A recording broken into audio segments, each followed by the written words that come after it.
Seigneur. Béni soit ton nom, Jésus. Je veux chanter un chant d'amour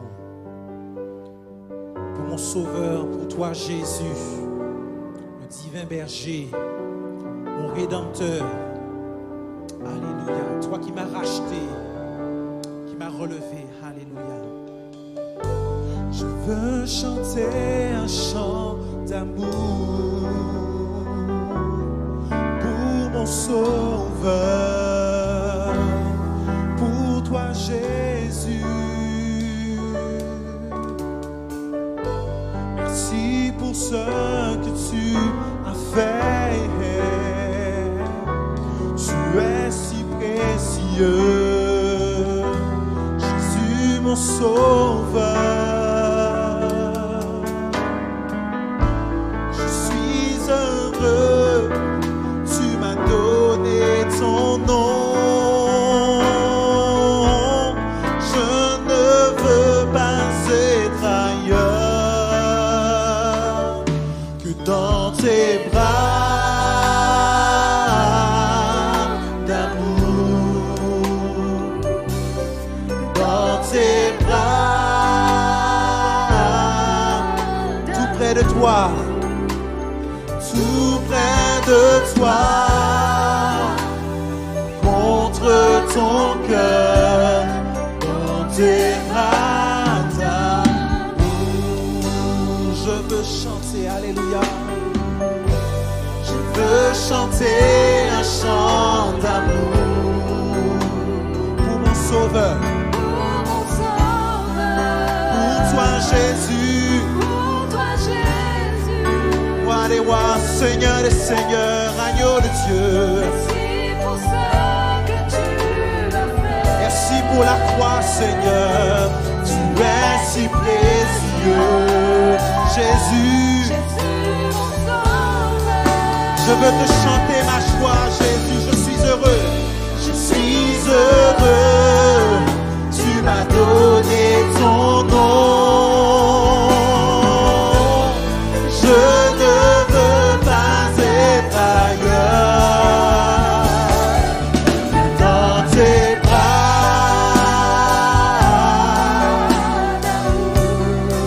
dans tes bras, dans tes bras, dans tes bras, dans tes bras, dans tes bras d'amour, tout près de toi, tout près de toi,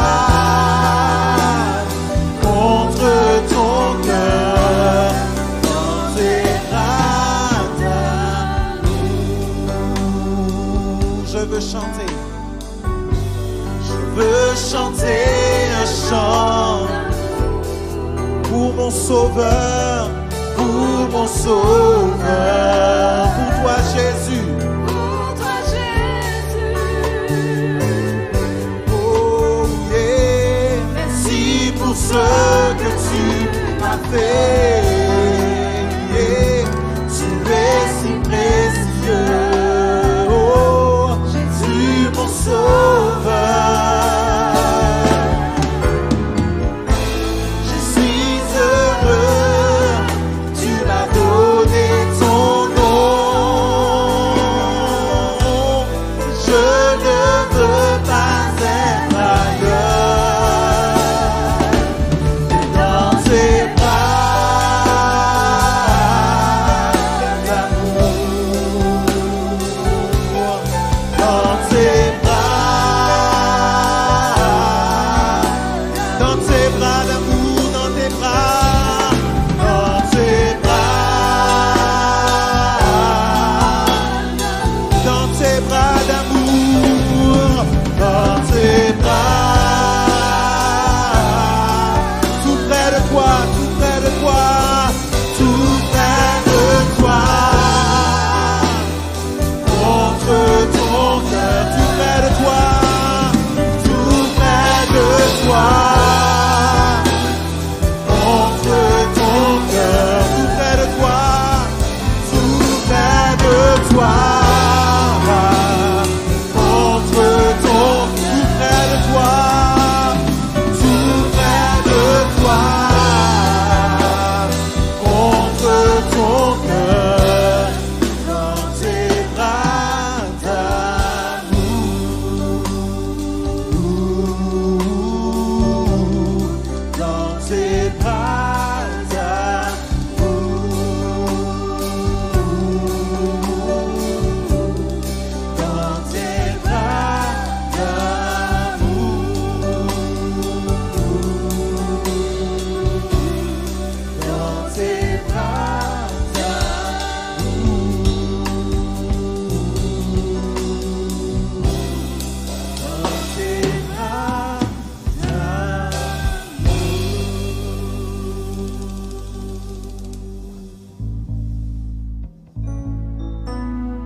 que je vienne à toi. Mais tu as revêtu notre humanité. Tu n'as pas attendu que je crie vers toi. C'est toi qui m'as appelé le premier. Reçois ma reconnaissance, Jésus. Reçois ma reconnaissance pour la croix. Ma reconnaissance, Jésus, pour ta venue. Ton amour, ton salut. Tu n'as pas attendu.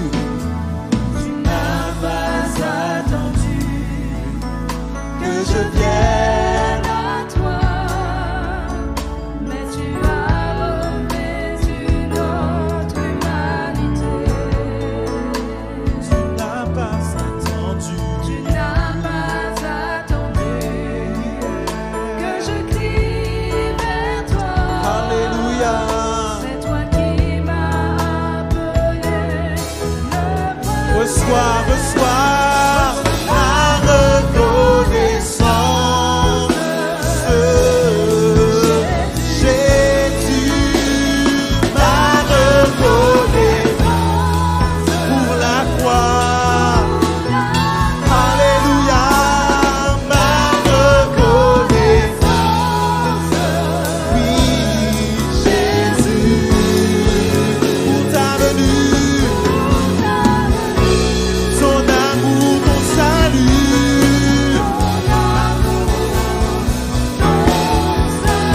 Oh, reçois ma reconnaissance. Jésus, ma reconnaissance. Alléluia, pour la reçois ma reconnaissance. Jésus, pour ta venue, ton amour, ma reconnaissance, ma reconnaissance. Reçois ma reconnaissance.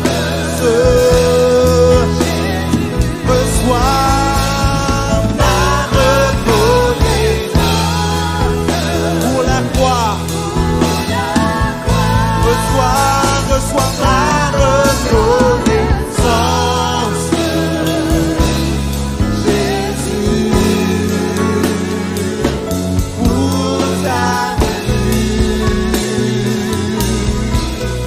Ton amour, ton salut, pour ta venue, pour ta venue. Ton amour, ton salut, pour ta venue. Oh, ton amour, ton salut. Reçois ma reconnaissance, Jésus. Alléluia. Ma Alléluia, Jésus, sois élevé. Toi le seul vrai Dieu tout-puissant. Alléluia. Ma reconnaissance, Jésus, pour ta venue. Ton amour, ton salut, pour ta venue. Pour ta venue. Ton amour, ton salut, pour ta venue. Pour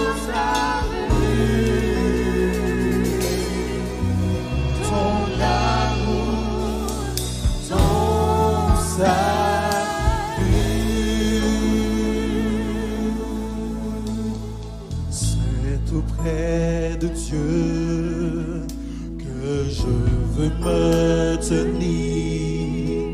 Il est mon Seigneur. C'est auprès de Dieu que je peux ressentir l'amour qu'il a pour moi. C'est auprès de Dieu, c'est auprès de Dieu que je voudrais grandir, entendre le son de sa voix.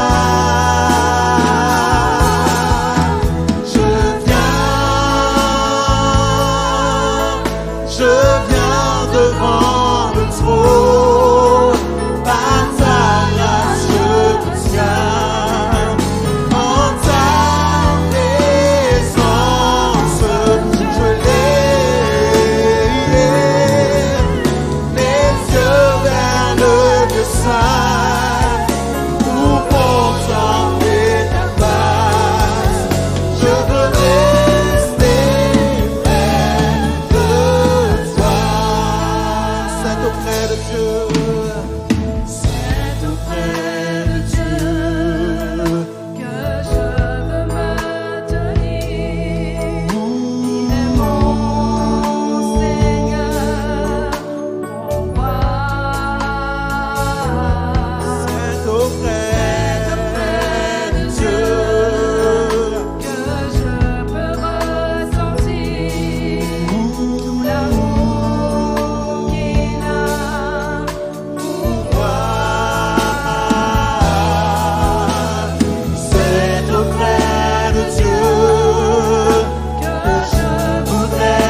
toi, Seigneur, et béni soit ton Saint-Nom.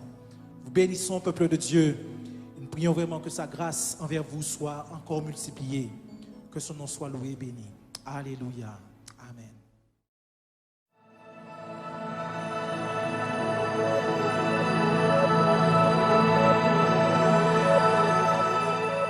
Je tiens à saluer tous ceux qui nous écoutent sur le site de la Fédération des Assemblées de Dieu de la Guadeloupe et aussi ceux qui m'écoutent sur la radio Souffle de Vie. Que Dieu vous bénisse, où que vous soyez, qui que vous soyez, au point et au loin, que Dieu dans sa grâce puisse vous bénir abondamment. Je lis dans Hébreux chapitre 12, verset 2. Hébreux chapitre 12, verset 2. Ayant les regards sur Jésus, le chef et le consommateur de la foi, qui en vue de la joie qui lui était réservée, a souffert la croix, méprisé l'ignominie et s'est assis à la droite du trône de Dieu. L'auteur écrit à ses destinataires, et tout d'abord au verset 1 de ce même chapitre, pour comprendre le verset 2. Nous donc aussi, puisque nous sommes environnés d'une si grande nuée de témoins, rejetons tout fardeau et le péché qui nous enveloppe si facilement, et courons avec persévérance dans la carrière qui nous est ouverte. Relevez, courons avec persévérance. Courons avec persévérance. Courir exprime une action.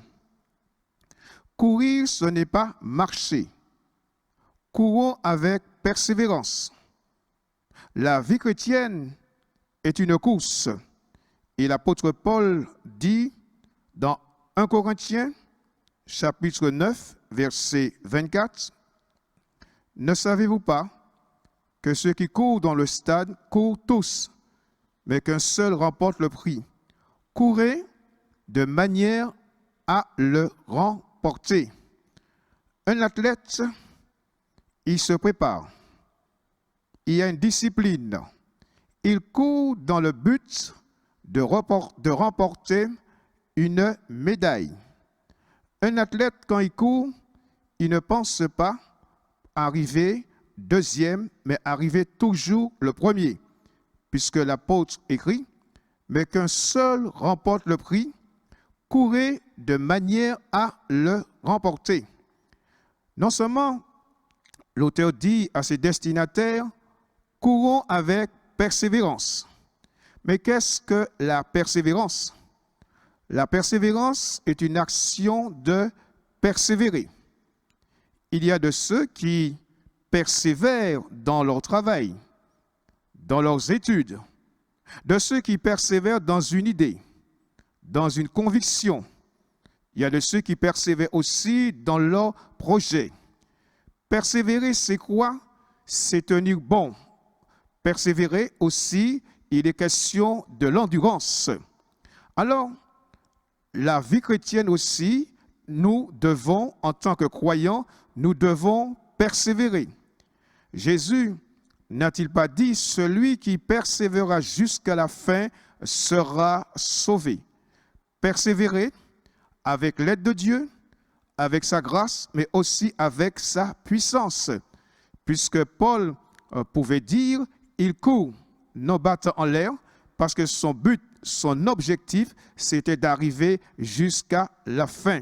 Alors, pour avoir les yeux, les regards fixés sur Jésus, la Bible nous exhorte, nous invite à courir avec persévérance.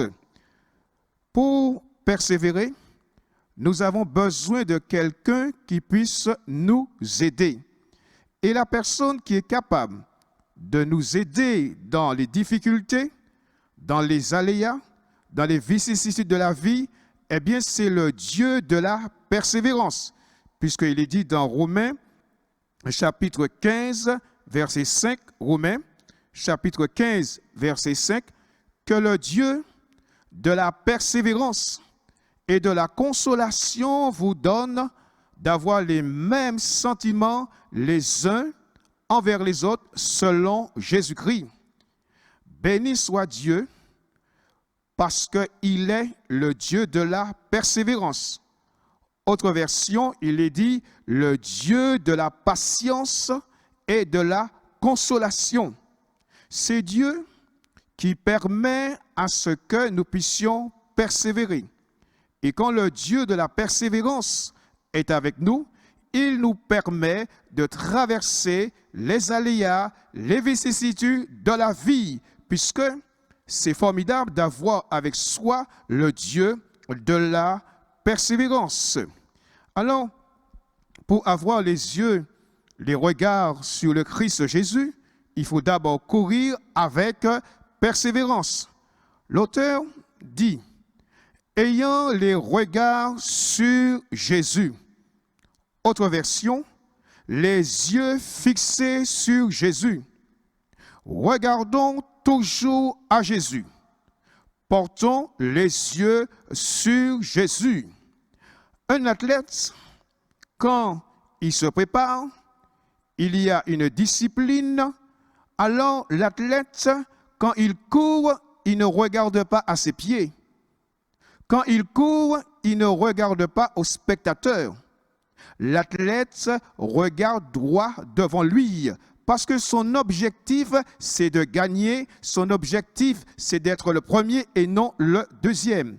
Alors, ayez les regards sur Jésus. Mais arrêtons-nous là. L'auteur écrit à ses destinataires en leur disant, ayons les regards sur Jésus. Alors, qui est Jésus? Jésus n'est pas n'importe qui. Jésus est le Fils de Dieu. Puisque dans l'évangile de Jean, au chapitre 3, verset 16, il est dit, « Car Dieu a tant aimé le monde qu'il a donné son Fils unique, afin que quiconque croit en lui ne périsse point, mais qu'il ait la vie éternelle. » Jésus, c'est le Fils de Dieu. Puisque l'auteur dit, écrit, ayons les regards sur Jésus. La question, où était Jésus avant de venir sur la terre? Dans l'évangile de Jean, chapitre 6, verset 38, Jean, chapitre 6, verset 38, « Car je suis descendu du ciel pour faire non ma volonté, mais faire la volonté de celui qui m'a envoyé. » Jésus est descendu du ciel pour faire quoi? La volonté de Dieu. Et Jésus pouvait dire dans Jean chapitre 1er, verset 18, Jean chapitre 1er, verset 18, « Personne n'a jamais vu Dieu. Le Fils unique qui est dans le sein du Père est celui qui l'a fait connaître. » Alors, ayons les regards sur Jésus. Il est descendu du ciel pour faire premièrement la volonté de Dieu. Il est venu nous révéler le Père. Il est venu afin que nous soyons, en tant qu'êtres humains, réconciliés avec Dieu. Puisque la Bible dit, tous ont péché et sont privés de la gloire de Dieu. À cause du péché, nous sommes déconnectés des choses du royaume de Dieu. Le péché, c'est un abîme. Le péché, c'est une séparation entre l'homme et Dieu. Et il est dit, car tous ont péché et sont privés de la gloire de Dieu. Dieu ne souhaitait pas et ne voudrait pas que nous puissions mourir, mais c'est pour cela que Jésus est venu. Et la Bible dit que nous avons de l'importance aux yeux de Dieu. Pourquoi? Parce qu'il est dit que Dieu nous a créés à son image et à sa ressemblance. Nous avons de l'importance et nous avons du prix aux yeux de Dieu. Alors c'est pour cela que Jésus est venu dans ce monde pour que nous soyons sauvés. Ayant les yeux sur Jésus, qui veut dire Jésus est l'agneau de Dieu qui ôte le péché du monde. Jean-Baptiste, quand il a vu Jésus, il a dit, voici l'agneau de Dieu qui ôte le péché du monde. C'est au singulier, l'agneau de Dieu qui ôte le péché du monde. Non seulement il est venu pour ôter le péché du monde, mais la Bible dit que Jésus a donné sa vie.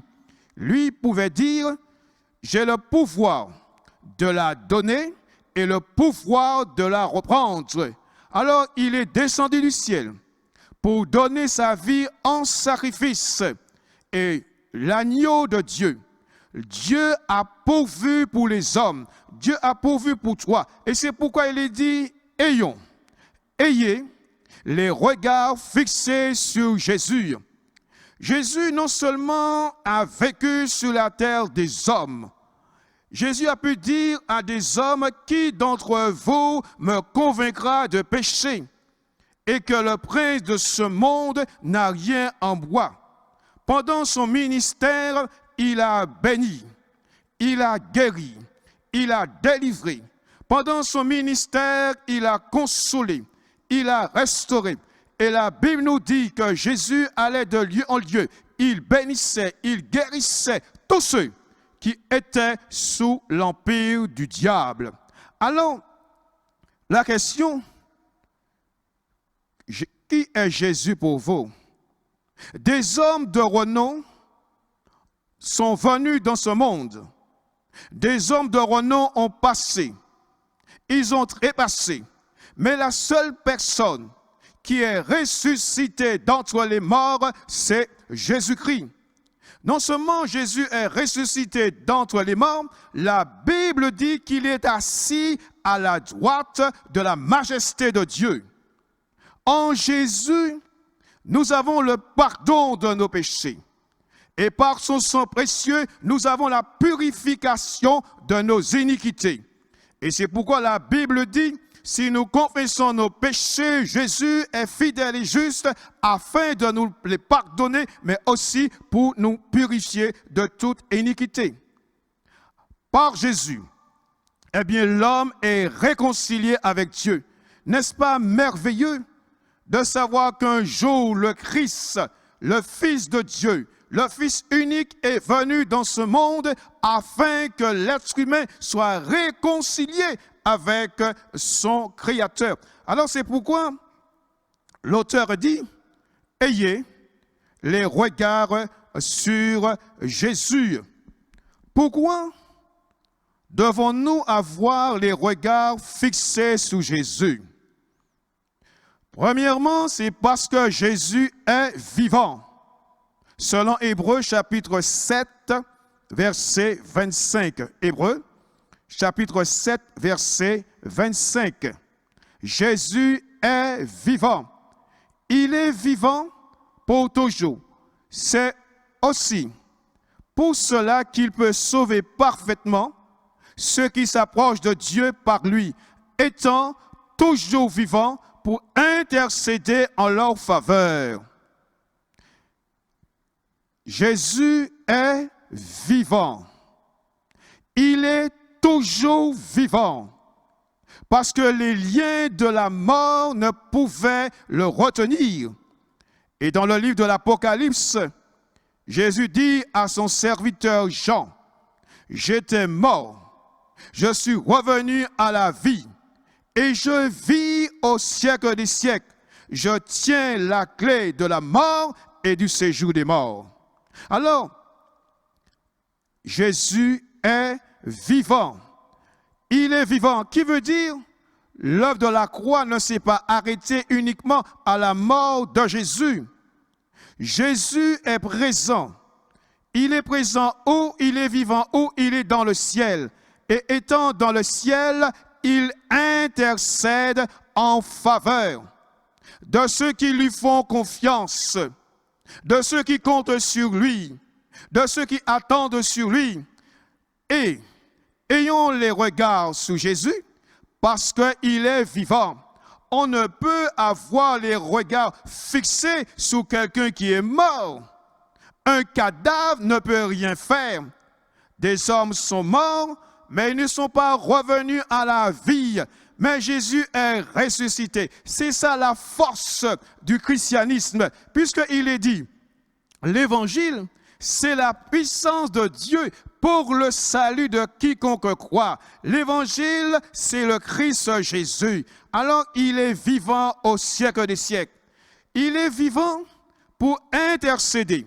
Et c'est pourquoi l'apôtre Paul pouvait dire dans Romains chapitre 8, verset 31, en disant, si Dieu est avec nous, qui sera contre nous? Si Dieu est avec nous, qui sera contre nous? Que dirions-nous donc à l'égard de ces choses? Si Dieu est pour nous, qui sera contre nous? Et la suite de ces versets, il est dit que qui accusera les élus de Dieu? Parce que Jésus intercède pour eux. Non seulement Jésus les justifie, en Dieu nous sommes justifiés, mais Jésus est celui qui intercède. N'est-ce pas merveilleux de savoir que Jésus est vivant et qu'il est celui qui intercède? La deuxième chose, pourquoi devons-nous avoir les yeux fixés sur Jésus? C'est parce que, ayant les yeux fixés sur Jésus, puisqu'il est vivant, il est capable de calmer les tempêtes dans notre vie. Il est capable de calmer les tempêtes dans notre vie et nous amener à bon port. Lisons dans Matthieu, chapitre 14, verset 29 jusqu'au verset 31. Matthieu, chapitre 14, verset 29 jusqu'au verset 31. Et il dit, viens, Pierre sortit de la barque et marcha sur les eaux pour aller vers Jésus. Mais, voyant que le vent était fort, il eut peur. Et comme il commençait à enfoncer, il s'écria, Seigneur, sauve-moi. Aussitôt, Jésus étendit la main, le saisit et lui dit, homme de peu de foi, pourquoi as-tu douté? Pierre a marché pendant quelques instants sur l'eau. Mais la Bible nous dit que le vent était violent. Il a ressenti le vent. Et au lieu de regarder à Jésus, il a regardé aux éléments de la nature. Au lieu de fixer les yeux sur le Christ Jésus. Et à ce moment-là, il a douté et qu'il était en train de s'enfoncer, alors que Pierre étant un marin pêcheur de profession, il est en train de s'enfoncer. Et là, il s'écria, Seigneur, sauve-moi. Et la Bible nous dit que Jésus l'a sauvé. C'est un miracle extraordinaire. Jésus marche sous l'eau. Un homme, un disciple est en train de s'enfoncer. Jésus va empêcher à ce que Pierre puisse couler à pic. Jésus va le prendre sans que Jésus s'enfonce lui-même. N'est-ce pas merveilleux de savoir que Jésus est toujours le même, hier, aujourd'hui, éternellement? Alors la question, sur quoi et sur qui vos yeux sont-ils fixés? Peut-être sur des circonstances, peut-être ce que vous avez entendu, sûrement sur les vicissitudes, sur les aléas de la vie. Alors il serait bon un instant de détourner vos regards de ces choses néfastes et lugubres pour les tourner vers Jésus. La réalité, c'est la réalité. La maladie, c'est la maladie. Le deuil, c'est le deuil. La déprime, c'est la déprime. La dépression, c'est la dépression. Le malheur, c'est le malheur. Mais il serait bon pendant un instant que vous puissiez tourner les regards sur Jésus. Parce que Jésus est capable de calmer les tempêtes de votre vie. Troisièmement, pourquoi devons-nous avoir les yeux fixés sur Jésus? C'est que lorsque le croyant va passer de l'autre côté, le chrétien a une espérance vivante. Un exemple parmi tant d'autres. Actes des Apôtres, chapitre 7, verset 55. Lorsque nous devons quitter le monde de vivants, là nous devons quitter la terre pour aller où? Dans le ciel et dans la félicité. Mais Étienne, rempli du Saint-Esprit, et fixant les regards vers le ciel, vit la gloire de Dieu et Jésus debout à la droite de Dieu. Étienne a été le premier martyr à cause de sa foi, de son amour pour le Christ Jésus. On n'a pas apprécié cela, on l'a lapidé, mais la Bible nous dit rempli du Saint-Esprit. Et fixant les regards vers le ciel, vit la gloire de Dieu et Jésus debout à la droite de Dieu. Lorsque nous lisons les Écritures, à plusieurs reprises, il est fait mention que Jésus est assis. Ce n'est pas parce qu'il est assis qu'il ne fait rien. Ce n'est pas parce qu'il est assis qu'il n'agit pas. Puisque la Bible dit, selon Hébreux, chapitre 13, verset 8, Jésus est le même, hier, aujourd'hui et éternellement. Alors, il nous est dit ici que Jésus est debout. Trois choses à noter. Étienne rempli du Saint-Esprit. La deuxième chose, il vit la gloire de Dieu. Et la troisième chose, Jésus, le Saint-Esprit, la gloire de Dieu et Jésus. Étienne n'a pas vu Dieu, puisque personne ne peut être dans un corps physique, dans un corps mortel, pour voir Dieu. Moïse, homme de Dieu, voulait avoir une communion intime et plus profonde avec Dieu. Et Moïse dit, laisse-moi voir ta gloire, laisse-moi te voir. Et Dieu dit à Moïse, un homme ne peut me voir et vivre en même temps. Mais Jésus a fait une promesse à ceux qui sont passés de la mort à la vie, des puissants des ténèbres à l'admirable lumière de Dieu. Jésus dit, heureux. Dans Matthieu chapitre 5, verset 8, heureux ceux qui ont le cœur pur, car ils verront Dieu. Heureux ceux qui ont le cœur pur, car ils verront Dieu. C'est une promesse. Un jour, nous verrons le Seigneur dans sa suprématie, dans son authenticité. Nous verrons Dieu dans son essence même. Telle est l'aspiration et le désir de tout croyant. Alors, c'est pour cela la Bible nous exhorte à espérer contre toute espérance. Quatrièmement, pourquoi devons-nous avoir les yeux fixés sur Jésus? Dans 1 Thessaloniciens chapitre 9, 1 Thessaloniciens chapitre 1er, versets 9 et 10. 1 Thessaloniciens, la première épître de Thessaloniciens, chapitre 1er, versets 9 et 10. Car on raconte à votre sujet quel accès nous avons eu auprès de vous et comment vous vous êtes convertis à Dieu en abandonnant les idoles pour servir le Dieu vivant et vrai et pour attendre des cieux son Fils qu'il a ressuscité des morts, Jésus qui nous délivre de la colère à venir. Trois choses à relever.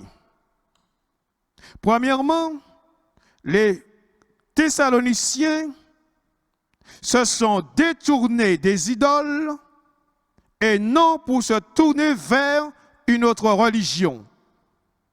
Ils se sont détournés des idoles pour aller vers Dieu.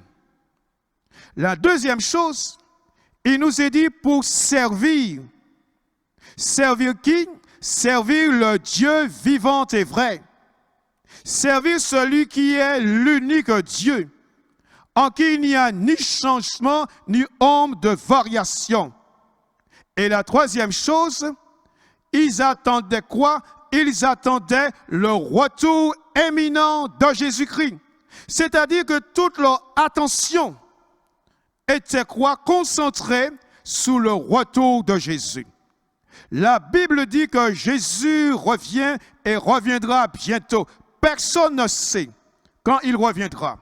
Alors, chers amis, est-ce que vous avez abandonné vos péchés? Est-ce que vous avez délaissé ce qui est en horreur à l'Éternel? La question, qui vous servez? Si vous ne servez pas Dieu, qui vous servez? En tant que chrétien, en tant qu'enfant de Dieu, c'est une joie de servir la personne la plus puissante de l'univers. C'est merveilleux de servir celui qui a pardonné nos péchés, celui qui nous a transformés, celui qui a répandu de son esprit, celui qui nous a sauvés par grâce, puisque la Bible dit, vous êtes sauvés par grâce, cela ne vient pas de vous, mais c'est le don de Dieu. L'auteur dit au verset 2 de Hébreux 12, ayant les regards sur Jésus, virgule, le chef et le consommateur de la foi.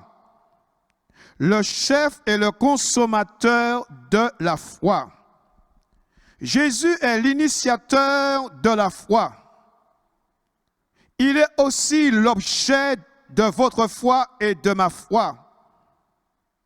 Jésus est celui qui a ouvert le chemin de la foi. Jésus a eu la foi. Il a manifesté la foi jusqu'au bout, puisque dans l'évangile de Jean, chapitre 19, verset 30, il pouvait dire « Tout est accompli ». Quand Jésus eut pris le vinaigre, il dit « Tout est accompli ». Et, baissant la tête, il rendit l'esprit. C'est Jésus qui est l'auteur de la foi. Il est à l'origine de la foi. C'est lui qui dépose dans le cœur de chacun une mesure de foi. La foi n'est pas une capacité humaine, puisque la Bible dit « Vous êtes sauvés par grâce, cela ne vient pas de vous, mais c'est un don de Dieu. » La foi. Chers amis, vous pouvez avoir la foi. Certaines personnes ont la foi dans les choses passagères, dans les choses visibles. Je m'explique. Mesdames, mes sœurs, quand vous repassez, est-ce que vous avez déjà eu l'idée de téléphoner à EDF pour savoir s'il y a du courant? Il y a des hommes aussi qui repassent. Vous avez foi, vous mettez la prise dans l'interrupteur. Autre exemple, lorsqu'on va s'asseoir sous une chaise, on ne regarde pas si la chaise a 4 pattes. On s'assoit, c'est une question de foi. Mais quand il est question de la foi venant de Dieu, c'est Jésus qui est l'auteur de la foi. Il est le chef de la foi. La foi, c'est le Seigneur qui dépose cela dans notre cœur. Le christianisme, c'est une personne à recevoir Jésus. C'est une vérité à croire l'Évangile, puisque l'Évangile, c'est quoi? L'Évangile n'est pas une philosophie. L'Évangile, c'est la puissance de Dieu pour le salut de quiconque croit. Et c'est pour cela la Bible dit, chers amis, quiconque. Y a-t-il quelqu'un qui s'appelle quiconque? Quiconque invoquera le nom du Seigneur sera sauvé. C'est une question de foi.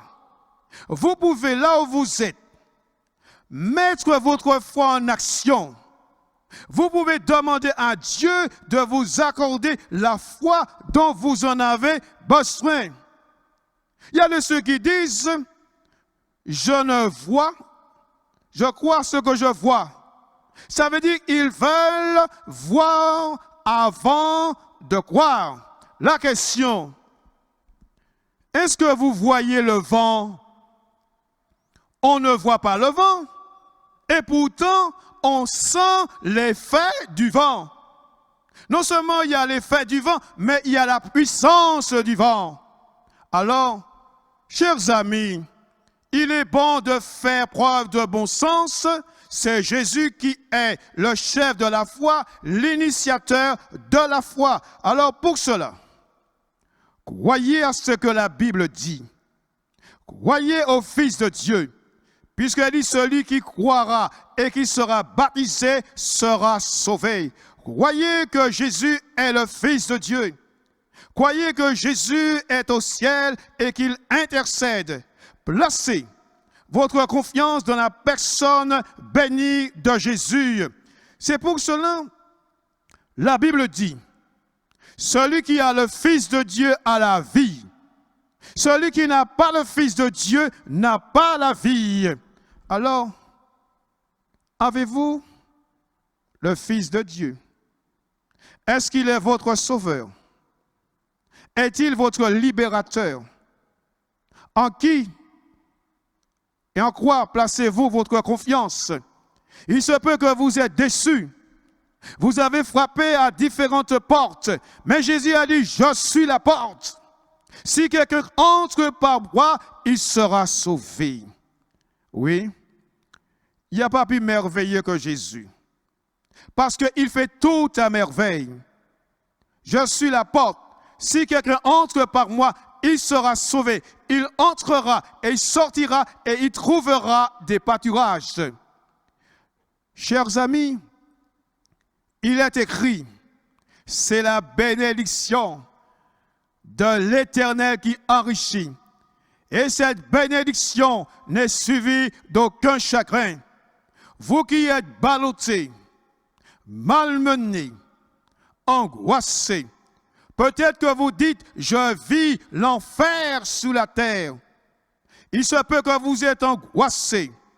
Vous connaissez échec sous échec. Mais il serait bon maintenant, puisque la Bible dit, si aujourd'hui vous entendez la voix de Dieu, n'endurcissez point votre cœur. Arrêtez-vous un instant. Puisque Amos, le prophète, a pu dire, ô Israël, il s'adresse au peuple de l'Ancien Testament, ô Israël, prépare-toi à la rencontre de ton Dieu. Et dans le Nouveau Testament, il est dit dans Hébreux, chapitre 9, verset 7, il est réservé à l'homme de mourir une seule fois et après quoi vient le jugement. En conclusion, toute écriture est inspirée de Dieu. L'écriture dans son ensemble. La Bible est là pour nous instruire et nous enseigner. La parole de Dieu est une épée à double tranchant, séparant jointure et moelle en révélant les pensées des cœurs. Et peut-être que Dieu a révélé certaines choses dans ta vie. En révélant certaines choses, il ne te condamne pas. Puisque Jésus a dit qu'il n'est pas venu pour condamner, mais il est venu pour sauver. Non seulement il n'est pas venu pour condamner, pour sauver, mais Jésus ne domine pas sous l'être humain, mais Jésus règne. La Bible, c'est le livre de Dieu. La Bible, c'est Dieu s'adressant aux hommes. La parole de Dieu reste et demeure parce qu'elle est efficace, elle est éternelle. Quand on regarde, c'est parce qu'on a un but. On a un objectif. Alors, sur quoi et sur qui vos yeux sont-ils arrêtés? Gardez, ayons toujours les yeux fixés sur Jésus. Seigneur, que tu continues à parler, interpeller. Béni sois-tu parce que quand tu parles, Seigneur, c'est pour notre bien. C'est parce que tu nous aimes. C'est parce que tu nous as créés à ton image. Ô Seigneur, que cette parole puisse agir dans le tréfonds de notre cœur. Je prie, Seigneur, pour ces personnes qui, pour l'instant, entendent ta parole. Et ces personnes ne sont pas encore positionnées pour toi. Ces personnes ne se sont pas encore repenties de leurs péchés. Et que par ton esprit, Seigneur, tu les interpelles et que tu les amènes à la repentance. La Bible dit que tu es. En toi, il n'y a ni changement ni ombre de variation. Je prie, Seigneur, pour que là où se trouvent ces personnes, ces croyants, puisses-tu dans ta grande miséricorde, dans ta grande bonté, puisses-tu intervenir dans leur situation. Tu vois tous ceux qui ont les yeux fixés sur toi, ceux qui attendent à ta promesse, ceux qui comptent sur toi. Tu n'es pas le Dieu qui nous déçoit, puisque la Bible dit en toi, nous sommes ni déçus ni confus. Alors puisses-tu intervenir dans n'importe quelle situation, parce que tu es le Dieu grand, parce que tu es le Dieu fort. Peut-être qu'il y a de ceux qui ont abandonné, qui ont délaissé, ah Seigneur, qui t'ont perdu de vue, mais toi, le Dieu riche en miséricorde, tu ne les as pas perdus de vue. Alors tu les bénis, Seigneur, tu les restaures, tu les consoles. Soyez bénis, soyez fortifiés, soyez encouragés dans le beau nom de Jésus. Amen. Je veux chanter un chant d'amour pour mon Sauveur, pour toi Jésus. Merci pour ce que tu as fait. Tu es si précieux, Jésus mon Sauveur. Je suis heureux, tu m'as donné ton nom. Je ne veux pas être ailleurs que dans tes bras d'amour, dans tes bras, tout près de toi, tout près de toi, contre ton cœur, dans tes bras d'amour. Je veux chanter, alléluia. Je veux chanter un chant d'amour pour mon Sauveur, pour toi Jésus, roi des rois, Seigneur des seigneurs, agneau de Dieu. Merci pour la croix, Seigneur, tu es si précieux, Jésus. Je veux te chanter ma joie, Jésus, je suis heureux, je suis heureux, tu m'as donné ton nom. Je ne veux pas être ailleurs dans tes bras,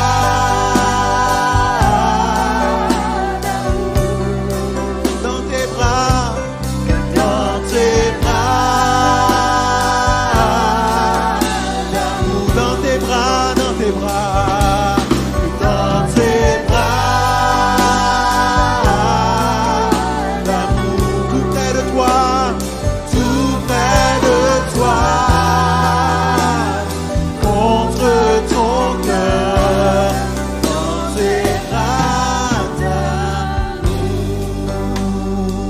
Je veux chanter, je veux chanter un chant pour mon sauveur, pour mon sauveur, pour toi Jésus.